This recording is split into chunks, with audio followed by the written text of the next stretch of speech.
Oh, cool. You just joined me, excuse me? I'm drinking my coffee.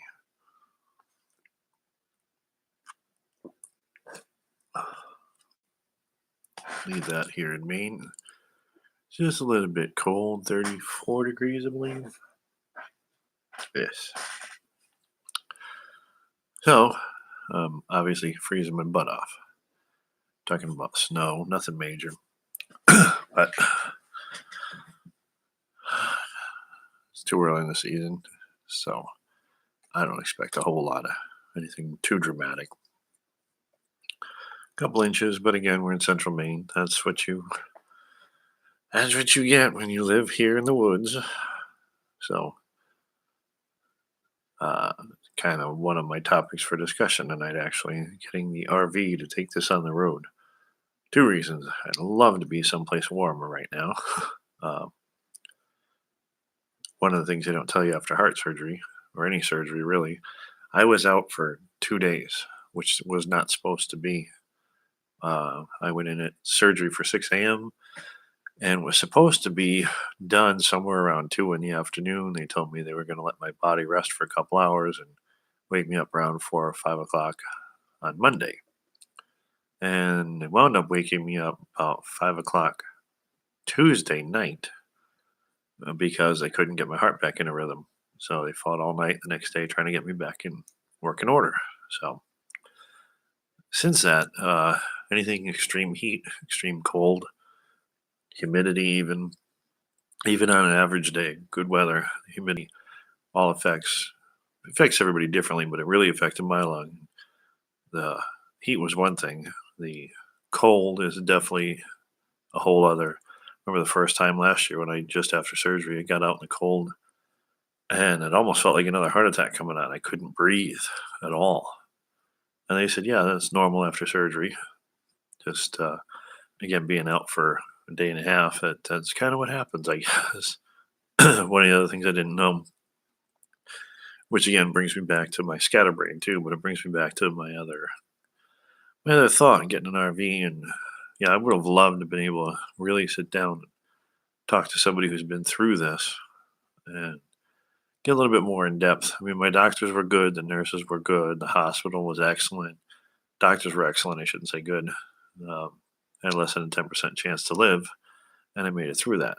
But yeah, they're in and out and they're quick, and I understand they've got other patients, other things to do. But oh man, I would have loved to have somebody just come in, sit down, and really, really get into, hey, this is that, this was going to happen. It would have been awesome.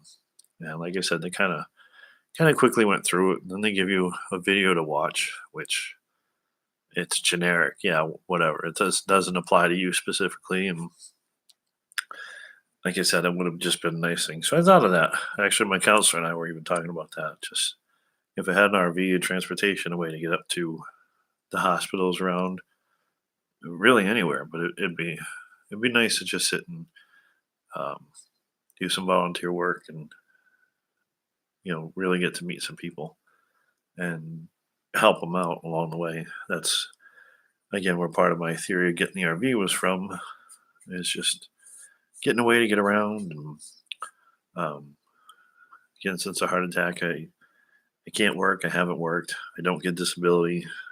Um, so any support at all you can do is more than greatly appreciated. You have no idea. Um, Still living with my father. It's the other reason I want to get out. I figured an RV would be everything. It'd be a house and furniture and a place to live and a vehicle. Um, Problem with that, he smokes like a chimney, and there really isn't too much of escape in the house. And it's his house, and I don't begrudge him that, but I really need to get out of this. Uh, it's a very heavily smoking situation, and two reasons: it's not good for me, it's not good for anybody. But I used to smoke, and I quit. I had to quit. They forced me out of it when I had the heart attack. So it makes it twice as hard because every once in a while you still get the cravings, and they are readily accessible here. So I haven't done it, but you get those days, especially the bad days, when you get down in the dumps and depressed, and I think that's where the food's coming in, the eating's coming in. Um, Love to have a cigarette. You know, every once in a while they smell nasty to me now, but every once in a while you just I don't know, it hits you right or something. And it's almost like, oh, I really want one of those. So, and it's another, going to my dark place, which I hate doing. I know my counselor says I have to stop, but I do. I go to my dark place and I think about everything I've lost, and even that was one of it because I was one of the ones that actually would enjoy a cigarette, and especially if you smoked before, you do smoke now. You know what I'm talking about. The first one when you wake up in the morning, right after you eat something, just before you go to bed. That last relaxing one or two, actually, at night, just before you go to bed. Just sit back, relax, have a nice little cigarette. Oh, tonight's paintbrush night. I don't know. It's usually my little lamp night. Here I go on my ADHD drill. Sorry, off the clock, but yeah, it's my little lamp. Tonight just happened to be paintbrush. I was doodling with something absolutely horrible, so no, I won't show you. But anyways, um, yeah, that's kind of my thoughts. Was you know looking to get some help. I don't have anything. I'm basically living day to day in Dad's garage, and same thing. It's not that it's uncomfortable, but it's not a life. They're older. Um, it's like, yeah, it's almost like being a teenager again. They don't like any of my friends. They don't want anybody over. No visitors. Um, there's really no family up here. So yeah, it gets a little lonely sitting in these four dark walls, just sitting here day in and day out. That's why I said I keep saying it. I got to do it one of these days. If I can get a few minutes alone, um, because he's always in and out of the garage working on something or doing something. So it's hard, but yeah, I'd love to do something during the day, and same thing, just kind of vent, get stuff off my chest. Maybe get some more people in and talk in the chat. It'd be cool. Um, I'm posting these. I got a few responses, and I greatly appreciate those. It's nice to hear the support, even from a few people. That's what I figured. If we can get a few people together, um, just get an idea what's going on. Or if you're doing what I did, if you're sitting in a hospital and you had a heart attack, um, or you're looking at open heart surgery, or like you said, really any surgery, um, just sometimes it helps just talk, get it off your chest, find out what's going on.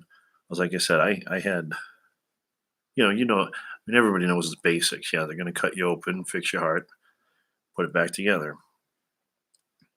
Um, Never told me anything about the extreme numbness. Um, I still have parts of my chest. It's been over a year that I don't have any sensation, and they keep saying slowly over time it's going to come back. You'll be able to feel it, but I, don't- I really didn't think it was going to take a year, much less more than a year. Talk about another year, I guess, just for this to kind of get a little bit more uh, sensitive, so get some sensation back. I never had a feeling that was going to happen at all. And the weakness, um, especially in your upper arms. I mean, I was never a bodybuilder or anything, but to be able to just, you know, pull apart anything, try to rip open like a bag of crackers or anything like that, you try to open, just pulling outwards. Can't do it. So I actually, in my little kitchen, I've got a pair of scissors now. I have to cut everything open because again, it's getting better slowly. I don't know if it's ever going to be better, but things you take for granted beforehand, just, and of course, part of it, they open your chest wide open. So I have my scar is exactly 12 inches, it's a foot long scar. So they opened me up just under here. I'm not going to show you on camera, but pretty much the entire breastbone they had to open up. They open your chest wide open. And even worse part of that is I don't remember waking up during surgery, but sometimes now I wonder because I have this recurring dream and I think I talked about this before online on the chat. I have this recurring dream. I can feel my hands inside my chest, kind of, I don't know, half opening it, half protecting it, like I didn't want anybody in there. I don't know, it's a really weird, gross thought, but I can remember doing that, and I have no idea. And I'd love it if a doctor came on this chat. I don't know. I always assume they tie your hands and legs down so you don't a fall off the bed or do like I was thinking some kind of natural reaction to grab your chest and I guess a natural reaction would be to want to protect yourself, right? I guess so. I don't know. But yeah, that's one recurring nightmare I have. Still about once a week, sometimes twice a week, but usually at least once a week. And just always, that night, especially like going to bed just before bed when you start talking and thinking about all this and everything that's going on and everything that's not going on. Um, and it seems like that's when I have these dreams. Like I said, I can just remember the feeling of my chest being wide open with my hands gripping it. I guess I don't know to protect my heart. I've counselor says that since I've lost so much, it's like the last thing I have, and now it's wide open and exposed to the world, and you don't ever want that. uh, so yeah, I guess that's where that came from. So, um, but again, this ADHD thing they're supposed to be testing me for, that's I'm off track again. I can't concentrate, and I seem to just ramble sometimes, which in a way would be a good thing for the chat because if somebody ever comes in here to talk to me, I'm definitely the one to chat away. That's one thing I guess I'm good at. Um, but yeah, like I said, I know it's only been a couple weeks. I've been trying. And I've got some responses from a few people who've watched the video and really appreciate it because some of you kind of let me know I'm not totally alone out there. Um, oh, just got a notification from TKYT. He's a cute little kid. Gets himself in a lot of trouble for building a site with code in 10 minutes. Okay. He loves messing with scammers online and he records it all kind of like this. It's funny as hell. And I don't know. Kid looks like he's like 12, 14 years old, but he seems to know a lot about computers. And they say that too, anyways. If you got a problem with a computer, that's what you do. You give it to a 12-year-old and they'll fix it for you. So it's probably true. The kid's a genius when it comes to that stuff. So, on a side note, if you're interested, TKYT, Techno Kid YouTube. Just check him out. He's funny. He's just a little kid, but he's funny as hell. And like you said, for what it's worth, he seems to know what he's talking about. So just a little cheap plug there. I don't know, but yeah, let's keep hanging out in these chats. Like I said, with some other words from an old friend of mine. I appreciate. Someday someone's going to connect here that really needs me, and I need them, and they'll find me. Like I said, I'm just going to keep posting these, and eventually I'll get a huge group, or YouTube will just get sick of me and kick me out. I don't know. I don't know if they can do that. Anyways, um, yeah, that's back to what I was saying. It's kind of my thought, getting some cash together. Unless I win the big $1 billion tonight, which I don't know about that, but somebody's got to win. Could be me, right? Why not? But anyways, yeah, if I can get some cash together, I'm really serious about getting into an RV and taking this on the road. Just like I said, going to different hospitals, clinics. Um, I'm sure there's other people like me, obviously. So I've never broken a bone. I've visited people in the hospital, but I personally have never been in the hospital a day in my life. So um, I don't know anything about, the whole process, the surgery, aftercare, all this other stuff. I have no idea.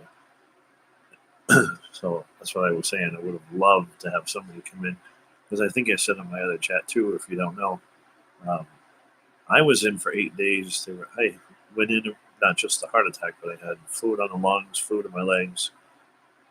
Basically, it was retaining water everywhere. Double pneumonia. So when I went in, I had to actually wait 8 days before surgery just to get all that fluid out of my body.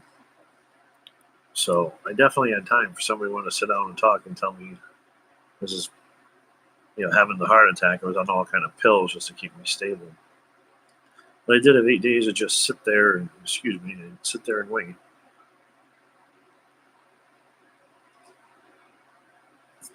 So I had all the time in the world. Somebody come in and talk to me about something, anything, maybe just to hang out so much. I'm not really near a hospital here now. I go volunteer sometime right now, but I have no way to get there. I don't have any car at all. So I have no way to get there. I don't know. But that's kind of my chat, my rant for tonight. I was, like I said, yeah, I know everything's tight for everybody, especially with the holidays coming up, and I totally understand that. But anything you want to do, if you can, if you happen to catch somebody who does have a few bucks, it's all appreciated. Like I said at the bottom of the chat too, if you see my little icon, that little birdhouse, I did make the birdhouse itself. I made it myself, and then I don't know. My stepmother gave me an idea out of a magazine, and it's a whole bunch of just miscellaneous costume jewelry. Or I'm thinking about making one out of just miscellaneous. I've got a whole bucket of like loose screws, nuts, bolts, whatever, and just putting something together, something different. It's too bad because you really can't see really well that icon. It's really cool in person. Yeah, I just I make them, stain them, and then just decorate them with just whatever random jewelry or whatever. So yeah, if you're got a bag of something, grandma's past or whatever, or just hanging around, feel free to send it to me. I really appreciate it because the few that I've made, I've given away or whatever. I've got that one left, and I really don't have a whole lot of extra jewelry left anymore to make anymore. So, Box 31, it's in the description. Um, or whatever, send me anything. I like old stuff. Really into, I love blown glass pieces. Not asking you to send that. I'm just, you want to just send a card or a letter or whatever. That's always cool too. I will do like everybody else. I'll open them live online, make a video of it, so everybody can see whatever it was that you sent me. And if it is jewelry or whatever, I'll wind up making something out of it. Same thing, I'll feature that too because I think that'd be pretty cool if you're gonna do take the time to send me stuff. You definitely take the time to at least show you what I did with it, what I made out of it. But make it back into my thrifting too. I used to do that just before the heart attack. Love hitting up thrift stores and yard sales. I haven't done an auction yet. I'd love to go to an auction too. I see all these videos on YouTube, and it's one of the things I think in certain ways it helps in depression, certain ways it hurts in depression because I'd love to be doing that again. But again, I don't have the means or the energy right now to do anything like that. Um, Apparently, a lot of people like stuff like that. I'd love to get back to doing something like that too. I just don't know. um, so I don't know. I guess that's part of my whole plans. Early, later on down the road, something. Uh, so I don't know. But definitely leave your thoughts in the comments below. I definitely appreciate it. Appreciate you. Like you said, I've gotten a few comments from a few people, and I really do appreciate it. I've said it before. I can't say it enough. It's nice to know you're not the only one out there. There's other people that support you, asking for the help, and that's not the way it is. At least not for now. Maybe down the road, but right now it's just the position I'm in. So it is what it is. Like I said, unless I win that $1 billion, you can imagine winning $1 billion. What'd you do with it? I think somebody said somewhere online. It's like, oh, that was bright. It's like after taxes, it's somewhere in the neighborhood of $960 million after taxes. What could you possibly do with that kind of money? That's crazy. I'd like to be the one burdened with the burden of trying to figure out what to do with it, though. I'm not gonna lie, but I don't know. I shared the little magic Buddha thing too on Facebook. See if that brings me any kind of luck. I wouldn't even mind winning second place or third place. Just something to get me off the ground and start going again. But I guess tomorrow will tell. We'll see what happens. Um, But again, we're another 20 minutes into another live stream and just not really hitting anybody yet. So, which is cool. I'm going to keep at it. The one thing I am is persistent. So, I don't know if that's a good or bad thing, but it is what it is. But, anyways, if you watched this far, I really appreciate it again. Uh, P.O. box is in the description. Send me whatever. Send me a card, something. Cheer me up. It'd be interesting to see what I get. But it actually think be therapeutic too. It'd be nice to talk to somebody, hear from somebody. So, all right, I think I'm gonna end it for now. Like I said, it's almost 11 o'clock. We're 20 minutes into this, and I still have 0 views. But I know you people watch it online at your time, so that's appreciated too. Whenever you can, like I said, I might start doing a chat during the day too. See if that helps out. Better time for people. All right, folks. You have a good night, and I'll see you tomorrow. Later.